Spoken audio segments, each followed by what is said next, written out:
Midwest Box Trucking. First off, I want to talk about the live stream that I did with Mark and Kurt on Mark the Mentor's channel a couple days ago. From the minute that thumbnail went up, I began getting phone calls, text messages, and so forth regarding the live stream. Apparently, it was highly anticipated. I believe it was right up under 50 people waiting in the chat before that live stream actually started. Initially, we had some technical difficulties, which were actually my fault. It was my first live stream ever. And when I hit the link, the screen came up. I saw myself. So I'm sitting here waiting on Mark to show up, not knowing that I actually had to input my name, which would then generate a join button, and then I will actually be able to communicate with Mark. So the delay at the beginning of the live stream was all my fault. But once the live stream started, it was positive, productive, and one of the biggest live streams in the space recently. I thank Mark and Kurt for having me and opening up that dialogue. I think we all gain more of a mutual respect for one another, which is healthy for the space. And now I'm going to start talking crazy. I may be going out on a limb here, but in 2024, I actually would like to see me, Mark, Kurt, Motivation, Big Vic, the box truck couple, trucking out the box, and I saw him in the chat the other night. I believe he put up a comment that I couldn't actually read at the time, but Axel. Better yet, we're going to call this the Box Truck Royal Rumble. That's it. And the thumbnail should be a wrestling ring with all of the box truck content creators inside it. We're going to have a virtual bouncer and a referee to call any personal or flagrant fouls. Now, none of this shit is going to happen. I'm just getting y'all hopes up. But you can always imagine. One thing that did end up coming up in the live stream that I do want to touch on today is Amazon Relay's spot load board. As you guys know, I try to be 100% transparent on the channel. And during the live stream, it was brought to my attention that I guess a group of individuals are not aware of a carrier notice that I believe Amazon put out almost a year ago. So I'm going to reiterate what that notice stated for anybody that's aspiring to move into running Amazon Relay, or anybody that's too new that may not know of this notice. About a year ago, Amazon, through the Relay app, sent a notice out to carriers encouraging individuals to book short and long-term contracts and use auctions, post a truck, and so forth. In this memo, Amazon stated that a bulk of their loads will be going to DSP, short and long-term contracts, and poster truck orders. Those would be priority. The remainder of the loads will be made available on the load board. So this is what the memo stated. And Amazon stated that they were doing this because they wanted to move away from the load board and more into the short and long term contracts. This was right around the time that they rolled all of that out. And all of the carriers were notified of this. So I never thought to bring this information to the space because I figured everybody already knew about it. But thinking that it's so many new people and the individuals that are still looking to enter into the box truck business to run relay, I wanted to make this video, like I said, just to be 100% transparent. If you didn't know, now you know. Amazon is working to move loads off of the spot load board and into, like I said, contracts, DSP, post a truck, and so forth. So you can still post your truck. You can still bid on auctions. I believe that's available for semis right now. You can still take the loads that are available on the load. I believe we're experiencing a lot of this now. We talked about that in the live stream as well. I believe a lot of the effects from that memo that came out over a year ago are occurring right now. We see the trucks, the Amazon logistic trucks. We see the blue Amazon Prime trucks, and we see that it's less loads available as well as the rates are cheaper. And I think that's going to be the case. There are always going to be loads on the load board. I just think they'll be a lot less abundant.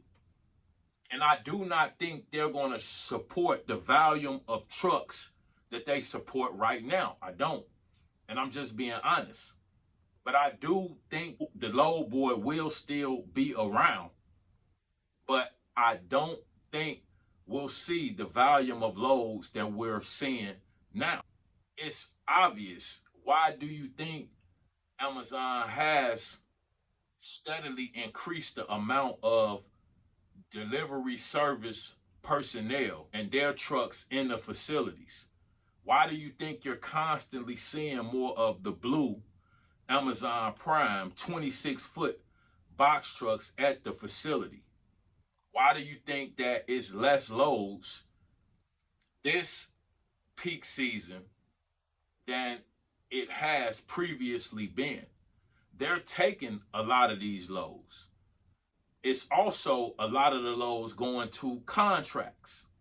We're already seeing the effects of all of this, but like I said, I'm under the impression that everybody's already aware of this. And I guess once I thought about it, it's new people coming in all the time. So that's why I'm putting this out here. Amazon has been steadily trying to move away from having an abundance of loads on their load board.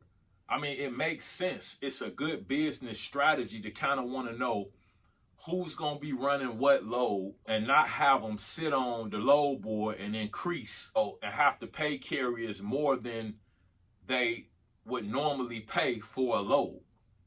Something else I believe that affects this, I kind of spoke on it in that live stream, but I didn't get to elaborate.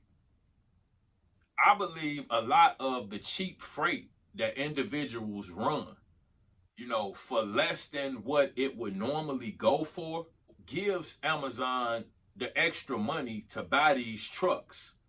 So I feel like a lot of this is being fueled by, once again, I know a lot of stuff that I talk about, I tie it back into the rates, but I honestly believe that if you're running loads for less than their worth and putting extra money into Amazon's pocket, they're turning around and using that extra money to buy the blue relay trucks that you see, because those are steadily coming.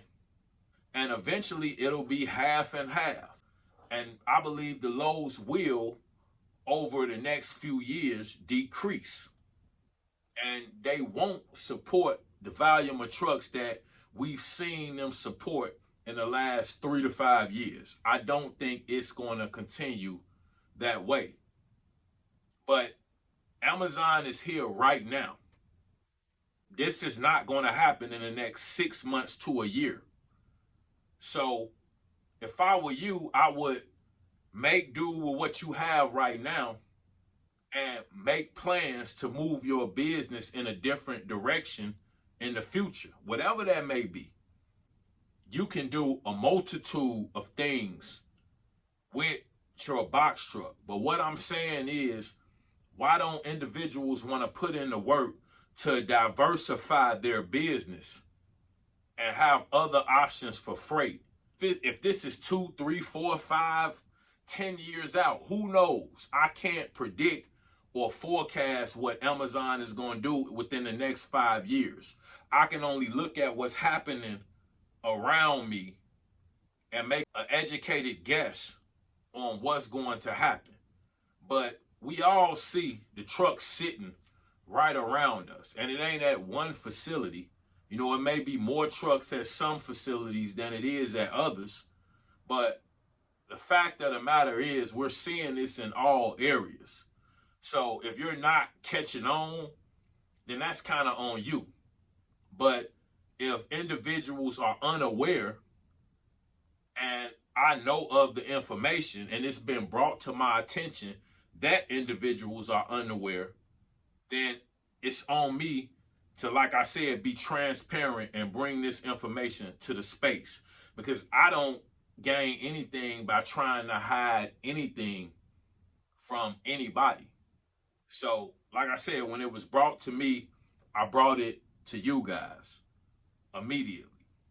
I recently made a video talking about all of the changes that Amazon had made within the last 6 months or so.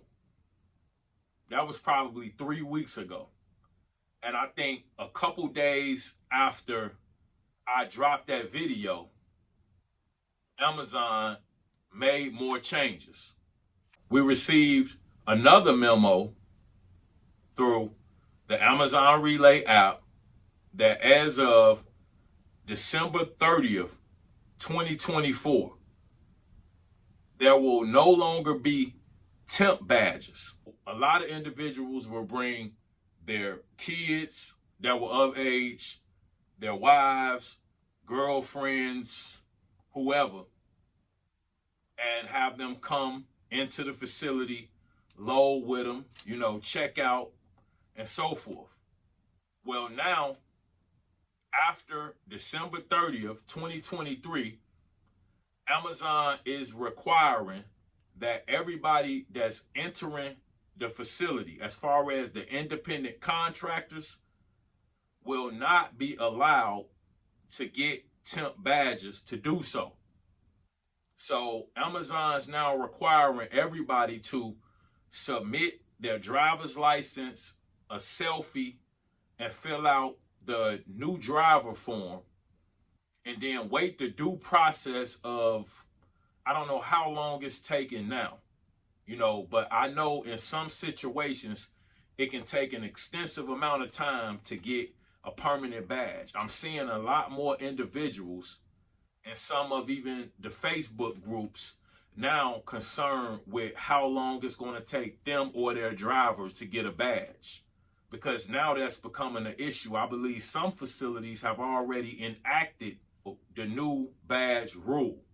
So now if you get a driver and say now you onboard them, because it's now taking longer to onboard a driver. You used to just be able to put them in the system, send them a link, and then you could dispatch them loads. Well, that process has now been changed.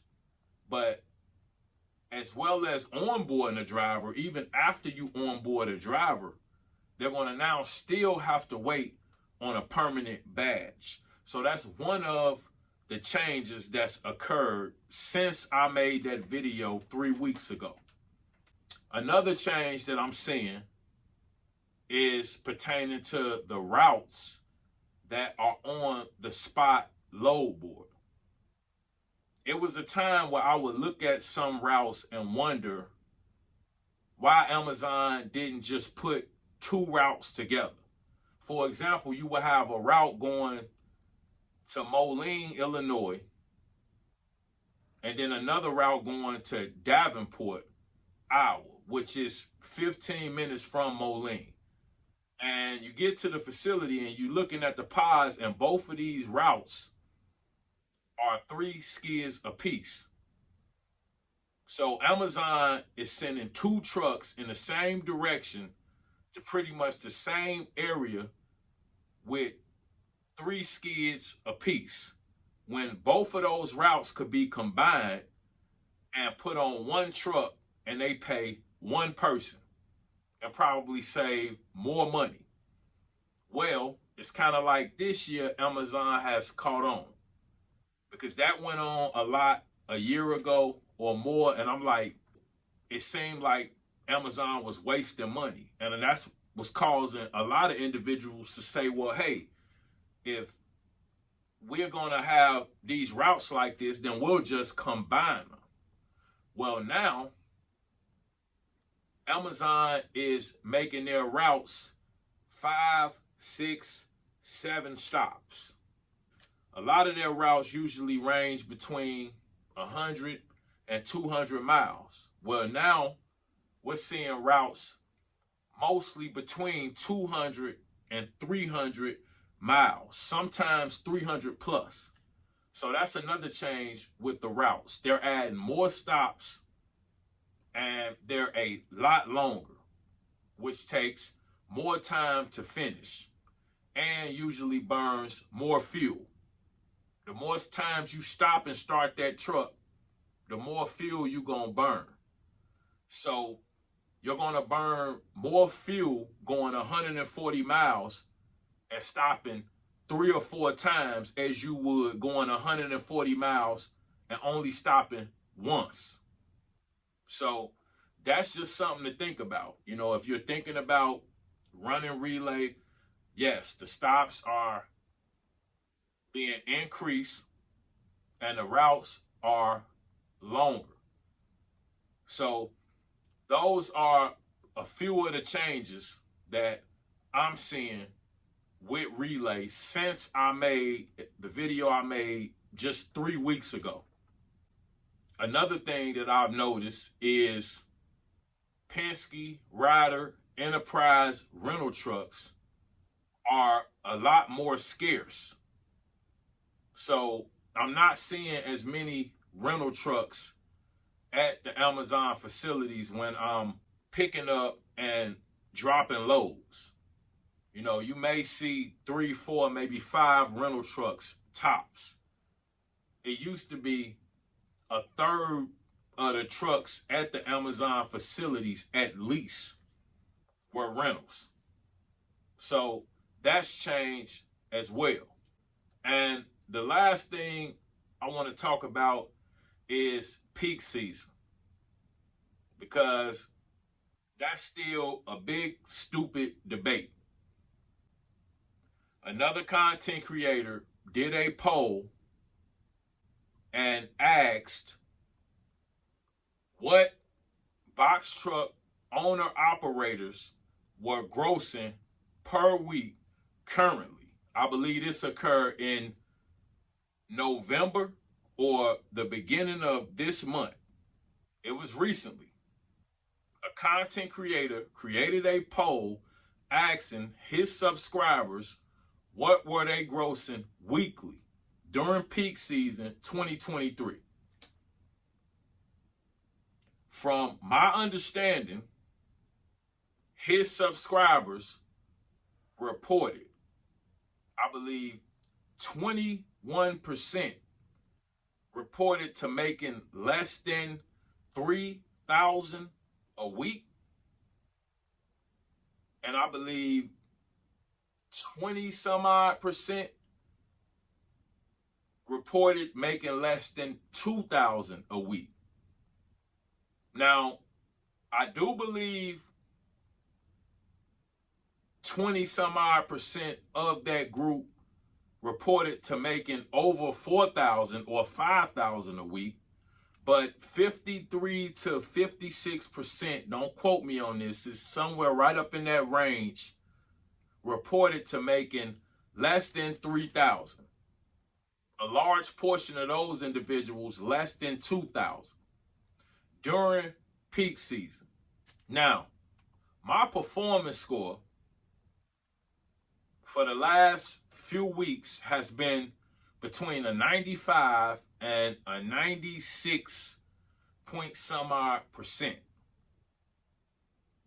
And I've been able to accidentally make 4,000 a week. That's with a 95% performance score. So it's a bunch of individuals seeing and booking loads before me. And I'm able to, like I said, accidentally make over 4,000 a week currently. Just 2 weeks ago, I made 5,200 total gross for the week. A lot of my loads that I've ran have also been full truckloads, which means the volume that I've been seeing has been pretty high. We normally aren't getting full truckloads. You know, it's 5-6 skids on a 12 skid capacity truck.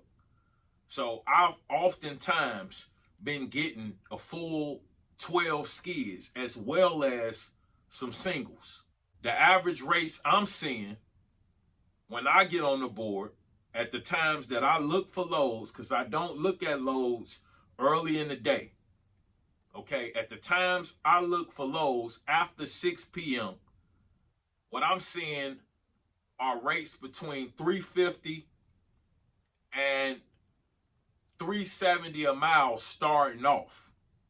And if you wait and have a little patience, I'm seeing loads between $450 and $650 per mile. Some of those last minute hot loads. And I've got a few of those in the last week or two. I believe a lot of individuals are not telling the entire truth on why they're actually failing. I believe some people have a less than favorable performance score. Other individuals have equipment that's not up to par, so they're not able to take trips over 50 to 100 miles. So sometimes it's money on the board, but you gotta do a real run to get it. So I believe a lot of individuals, their trucks are not up to par. They don't want to go too far.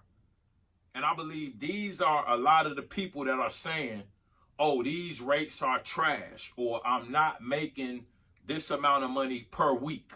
I touched on this in one of my posts, but I think some people don't realize that we are not Uber drivers. I see individuals complain about particular areas, but remain in those same areas. And if you just look a little bit, you know, you can kind of get a clue. It's some areas right now where every night of the week, I see loads going for $4.50, $5, and $6 a mile. Every single night of the week. I'm not going to say what area. That's up to you to do your research.